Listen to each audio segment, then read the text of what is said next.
If you were to ask someone what their favorite series of superhero movies was, there's a strong chance that they would say the Dark Knight trilogy.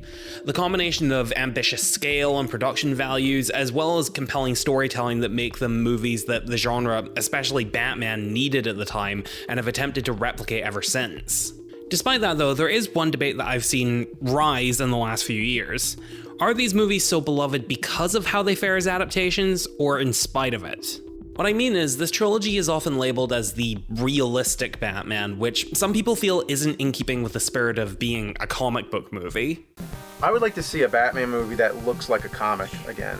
The atmosphere didn't do it for you? It was just like a crime drama movie with Batman thrown in. Right. Like, if I could levy one criticism against his Batman films, it's that Batman just seems like some dude, where the most magical thing about him is his ability to disappear when you turn around. I just don't like directors getting comic book properties and trying to ground them in gritty realism when comic books are not realistic in the first place.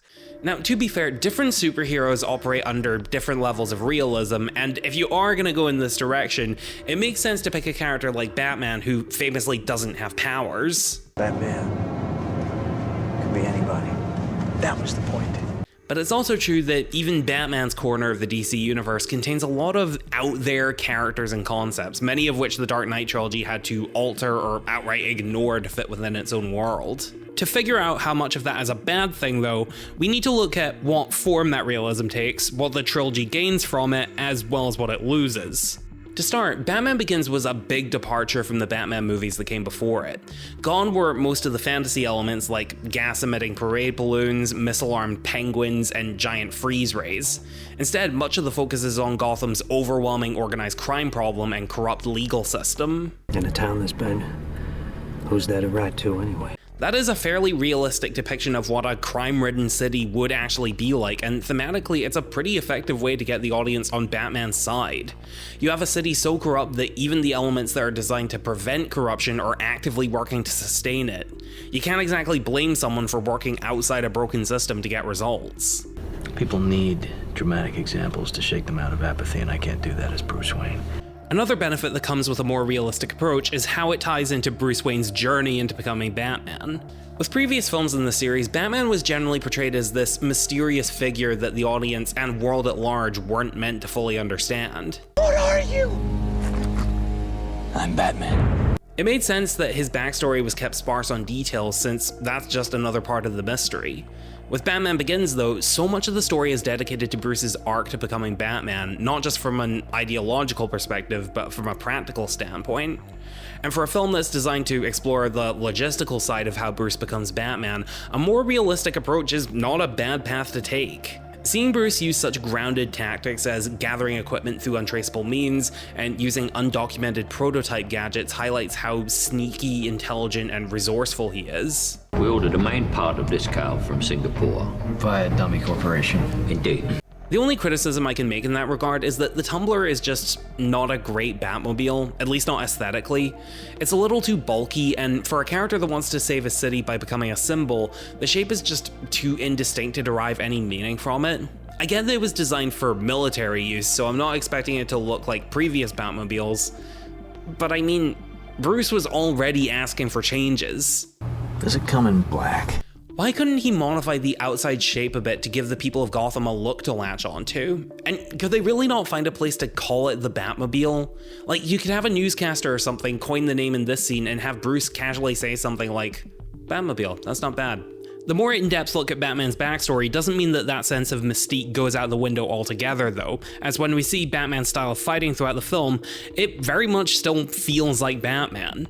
He still hides out in shadows, disrupting the environment, playing to his enemy's sense of fear by picking them off in what to them look like supernatural ways.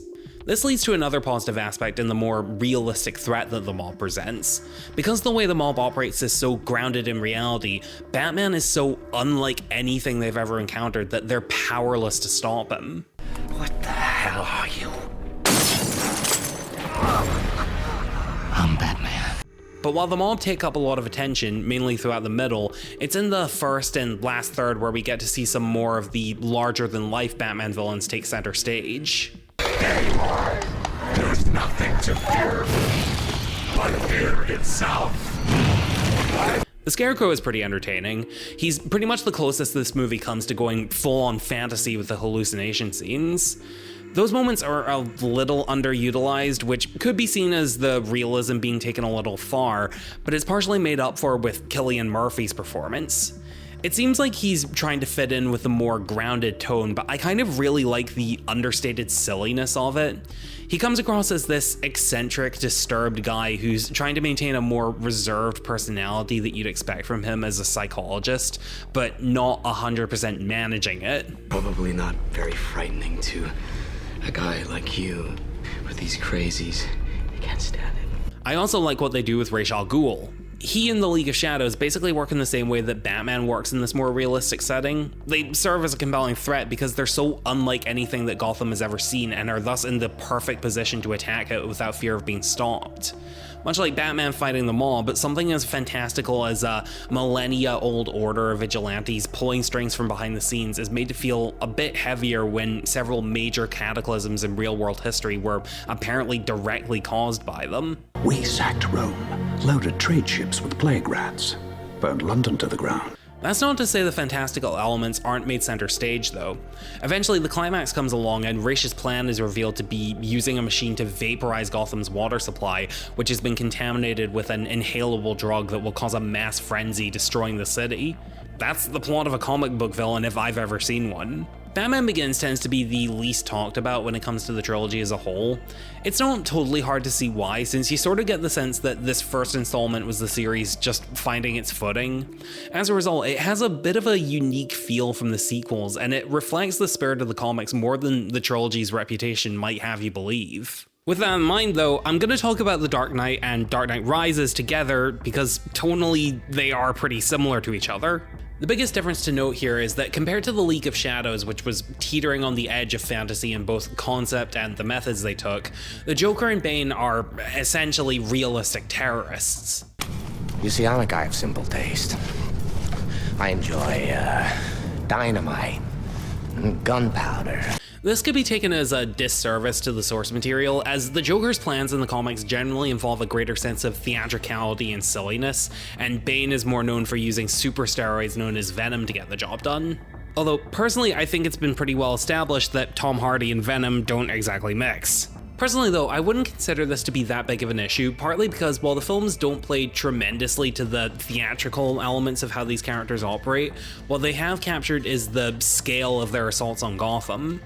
In the case of the Joker, it's scary to see this honestly not physically imposing or influential guy build himself up as a criminal to the point where he can launch an all-out attack on Gotham, terrorizing multiple locations and triggering mass evacuations all in the span of a day.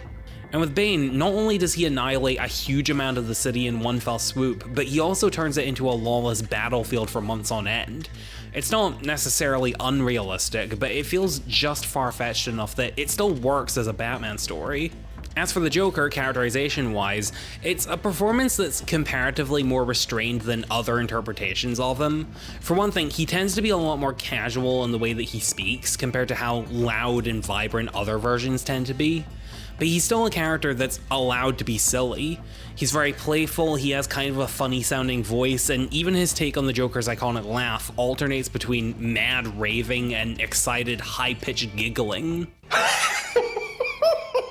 Meanwhile with Bane, while he doesn't have his Venom to power him up, he is still very physically menacing. He's naturally very strong and has increased durability due to his mask preventing him from feeling pain. In essence, it serves the same function as the Venom, it's just presented with slightly different reasoning. Although with that said, there are aspects of the latter two films where you could argue the realism does kind of hamper things, particularly the depiction of Two-Face. I don't necessarily have a problem with his character or his role in the story, but what I do have to make note of is his design. I don't even think it's a bad design, but the problem is that if this is meant to be the realistic version of this character, his disfigurement is taken way too far.